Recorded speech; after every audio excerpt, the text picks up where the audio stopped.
কাজ শুরু হয়েছিল অনেকদিন আগেই। আগের পঞ্চায়েত সমিতির আমলেই প্রাথমিক কাজ হয়। শেষমেশ কাজ শেষ হওয়ার পথে পশ্চিম মেদিনীপুরের শালবনির বায়োডাইভার্সিটি পার্কের।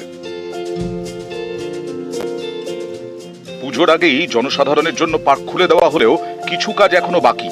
এসব হয়ে যাওয়ার পর শালবনির এই বায়োডাইভার্সিটি পার্ক পুরোপুরি পাখা মেললে তা জেলার পর্যটন মানচিত্রে গুরুত্বপূর্ণ ভূমিকা নেবে বলেই মত প্রশাসনের।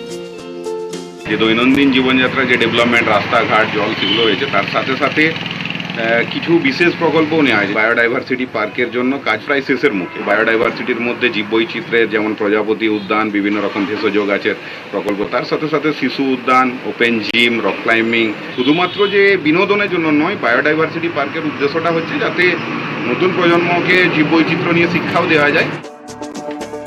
পশ্চিম মেদিনীপুরের শালবনির বড়বাখরা এলাকা, এখানেই সরকারি ITI কলেজের সামনে 2 একর জায়গা জুড়ে করে উঠেছে বায়োডাইভার্সিটি পার্ক। প্রায় 30 লক্ষ টাকা খরচ করে পার্ক বানাচ্ছে শালবনি পঞ্চায়েত সমিতি।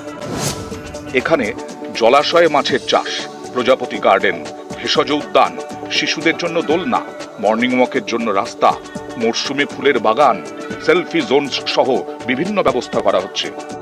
আগামী দিনে এই পার্কে ছোটদের জন্য রক ক্লাইম্বিং, ওপেন জিম সহ আরো কিছু পরিকল্পনা রয়েছে।